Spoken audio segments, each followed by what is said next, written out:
Hello friends, welcome my YouTube channel में। आप सभी का स्वागत है। फिर से मैं एक नई वीडियो के साथ आ चुके हैं, अपडेट वीडियो के साथ आ चुके हैं। आज की जो वीडियो की आपके लिए बहुत ही इंटरेस्टिंग, बहुत ही प्यारी सी जो अपडेट है वो आप सभी साथियों के साथ लेकर आ चुका हूँ। फिर से आप सभी साथियों के लिए बहुत ही शानदार सी जो इन्फॉर्मेशन है उसके बारे में डिस्कस करने वाला हूँ। कंप्लीटली इन्फॉर्मेशन आपको मैं प्रोवाइड करवाने वाला हूँ कि कौन कौन कैंडिडेट इस वैकेंसीज को अप्लाई कर पाएंगे, किस प्रकार से आपको इस वैकेंसीज को अप्लाई करना है। यानी कि नोटसेट 9 का आपका जो ऑफिशियल नोटिफिकेशन है वो आपका ऑफिशियल नोटिफिकेशन यहाँ पर क्या हो चुका है, जारी हो चुका है। ठीक है, यानी कि अखिल भारतीय आयुर्विज्ञान संस्थान नई दिल्ली नर्सिंग ऑफिसर भर्ती के लिए आपका जो ऑफिशियल नोटिफिकेशन है वो ऑफिशियल नोटिफिकेशन आपका क्या हो चुका है, रिलीज हो चुका है, आपका जारी हो चुका है। ठीक है, आपका यहाँ पर जो नोटिफिकेशन यानी कि एडवर्टाइजमेंट जारी किया गया है, देख लीजिएगा 22 जुलाई यानी कि 22 जुलाई को आपका नोटिफिकेशन जारी किया गया था। इसकी यहाँ पर ऑफिशियल वेबसाइट देख लीजिएगा, www.emsexams.ac.in इसकी ऑफिशियल वेबसाइट है। ठीक है, कंप्लीटली इन्फॉर्मेशन आपको देने वाला हूँ कि एप्लीकेशन फॉर्म कब से भराए जाएंगे, लास्ट डेट आपकी क्या रहेगी, कौन कौन एलिजिबल्स रहेंगे, सारी जानकारी आपको इस वीडियो के अंदर जरूर से प्रोवाइड करवाऊंगा। सबसे पहले आपको मैं बता देता हूँ कि इस वैकेंसीज के जो आपके एप्लीकेशन फॉर्म है वो आपके भरे जाएंगे ऑनलाइन तरीके से। यानी कि इसकी जो ऑनलाइन ऑफिशियल वेबसाइट मैंने आपको बताई है कि emsexams.ac.in इसकी ऑफिशियल वेबसाइट है। इस ऑफिशियल वेबसाइट से ही आपके जो एप्लीकेशन फॉर्म है वो आपके एप्लीकेशन फॉर्म यहाँ पर फिलअप होने वाले हैं। ठीक है, तो ऑनलाइन आवेदन एम्स की वेबसाइट से www.emsexams.ac.in आपके 22 जुलाई से एप्लीकेशन फॉर्म की क्या हो चुकी है, स्टार्टिंग हो चुकी है। यानी कि 22 जुलाई से एप्लीकेशन फॉर्म स्टार्ट हो चुके हैं और आपकी जो लास्ट डेट रहेगी वो आपकी रहेगी 11 अगस्त। यानी कि 11 अगस्त तक आप क्या कर सकते हैं, इस वैकेंसीज को आप अप्लाई कर सकते हैं। इस भर्ती के लिए आप क्या रहेंगे, एलिजिबल्स रहेंगे। तो जो भी इंटरेस्टिंग कैंडिडेट है, जो भी इस वैकेंसीज को अप्लाई करना चाहते हैं, वो आप सभी साथी 11 अगस्त तक आप इस वैकेंसीज को जरूर से आप यहाँ पर अप्लाई करेंगे। यहाँ पर देख लीजिएगा आपका एलिजिबल्स क्राइटेरिया क्या रहेगा। तो एलिजिबल्स क्राइटेरिया के अंदर आपको जो बीएससी नर्सिंग कैंडिडेट हैं वो इस वैकेंसीज को क्या कर सकते हैं, अप्लाई कर सकते हैं। पोस्ट बीएससी नर्सिंग कैंडिडेट इस वैकेंसीज को अप्लाई कर सकते हैं। एमएससी नर्सिंग कैंडिडेट क्या करेंगे, इस वैकेंसीज के लिए एलिजिबल्स रहेंगे। यानी कि चाहे आपने बीएससी नर्सिंग कर रखा है, चाहे पोस्ट बीएससी नर्सिंग कर रखा है, चाहे एमएससी नर्सिंग कर रखा है, आप इस पोस्ट को अप्लाई करेंगे, इस पोस्ट के लिए एलिजिबल्स रहेंगे।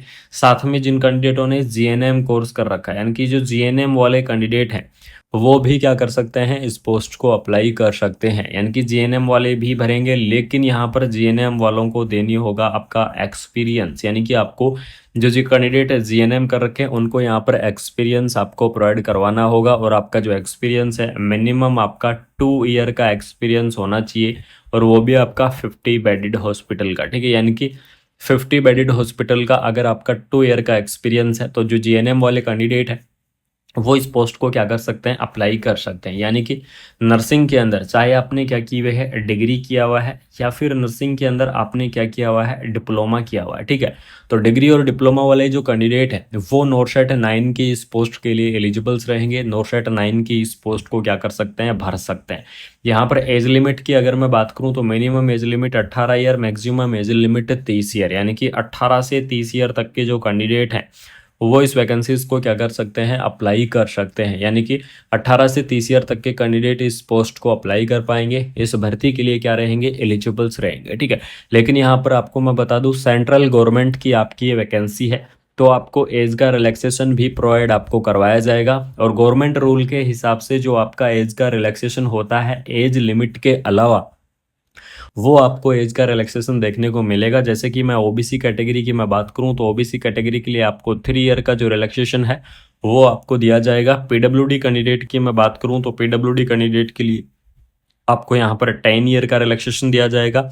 उसके बाद में अगर मैं एससी और एसटी कैंडिडेट की बात करूं तो एससी एसटी कैंडिडेट के लिए आपको 5 ईयर का रिलैक्सेशन रहने वाला है। यानी कि इस प्रकार से आपको यहाँ पर क्या किया जाएगा, आपका जो एज का रिलैक्सेशन है वो आपको देखने को मिल जाएगा। उसके बाद में बात करेंगे एप्लीकेशन फीस के बारे में कि इस भर्ती के लिए आपको जो एप्लीकेशन फीस है वो आपको आपको क्या पे करनी होगी। तो यहाँ पर देख लीजिएगा ओबीसी कैटेगरी के लिए और जो जनरल कैटेगरी है उसके लिए आपको 3,000 रुपये जो एप्लीकेशन फ़ीस है वो आपको यहाँ पर पे करनी होगी। यानी कि जो ओबीसी कैटेगरी है या फिर जो जनरल कैटेगरी है उसके लिए 3,000 रुपये रहेगी। एससी एसटी और जो ईडब्ल्यूएस कैंडिडेट है उनके लिए आपको 2,400 रुपये एप्लीकेशन फ़ीस पे करनी है। ठीक है, यानी कि SC ST और AWS के लिए 2400 और जो जनरल और OBC कैटेगरी है उनके लिए आपको 3000 रुपये जो एप्लीकेशन फीस है वो आपको यहाँ पर पे करनी है। और जो यहाँ पर जो है फिजिकल PWD वाले कैंडिडेट है, फिजिकल हैंडीकैप जो कैंडिडेट है उनके लिए यहाँ पर बिल्कुल जीरो एप्लीकेशन फीस है, यानी कि वो निःशुल्क में क्या कर पाएंगे,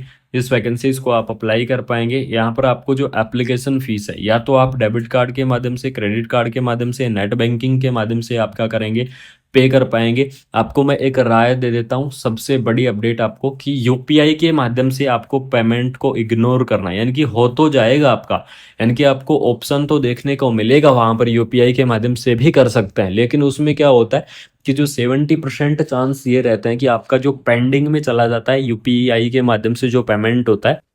बाकी देखो हर किसी का पेमेंट पेंडिंग में नहीं जाता है, ये चीज मैं पहले ही क्लियर कर देता हूँ। इसमें से गिने चुने 1-2% कैंडिडेटों का पेंडिंग में चला जाता है, तो इसलिए मैं आपको पहले ही सचेत कर रहा हूँ। अगर आपके पास डेबिट कार्ड, क्रेडिट कार्ड है या फिर नेट बैंकिंग है तो आप उस माध्यम से पे कर दो। अगर कोई भी ऑप्शन नहीं है तो आप क्या कर सकते हैं, यूपीआई आप चूज कर सकते हैं, ठीक है। उसके बाद में यहाँ पर देख लीजिएगा, आपको जो फर्स्ट स्टेज का जो आपका CBT एग्जाम होगा, यानी कि आप सभी को पता है जो एम्स है वो जो नोटसेट है वो 2 स्टेज के अंदर होने लग गया है, कि सबसे पहले आपका प्रीलियर एग्जाम होगा, उसके बाद में आपका मेंस एग्जाम होगा, ठीक है। तो जो आपका प्री एग्जाम होगा वो 14 सितंबर को होगा और जो आपका मेन एग्जाम होगा वो 27 सितंबर को आपको देखने को मिल जाएगा। इस प्रकार से आपका क्या रहने वाला है, यहाँ पर जो आपका एग्जाम है वो आपका रहेगा। अब मैं बात करूंगा कि इसके अंदर लगभग कितनी पोस्ट आ सकती हैं, क्योंकि काफी सारे कैंडिडेट इसी चीज के लिए यहाँ पर रुके हुए हैं कि यहाँ पर कितनी पोस्ट आपको देखने को मिलेंगी। तो इसके अंदर अगर यहाँ पर मैं बात करूँ तो 2000 से लेकर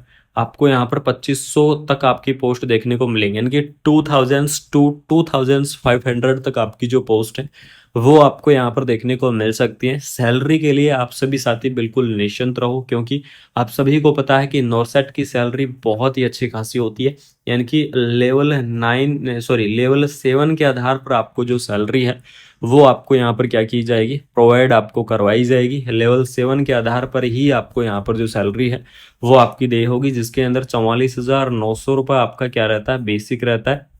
उसके बाद में आपका टीए रहेगा, आपका डीए रहेगा, आपके HR रहेंगे और आपके जितने भी अनाउंस है वो सभी अनाउंस आपको देखने को मिल जाएंगे। तो सैलरी के लिए आप बिल्कुल निश्चिंत रहो, सैलरी आपको बहुत ही अच्छी खासी देखने को मिल जाएगी। ऑफिशियल नोटिफिकेशंस आ चुका है। वेबसाइट की अगर मैं बात करूं, काफ़ी सारे कैंडिडेट इस चीज़ को लेकर भी कमेंट करेंगे कि सर वेबसाइट के ऊपर अभी तक ये अपडेट नहीं आई है, तो बिल्कुल से आज शाम तक ऑफिशियल वेबसाइट पर फुल डिटेल नोटिफिकेशंस अपडेट हो जाएगा।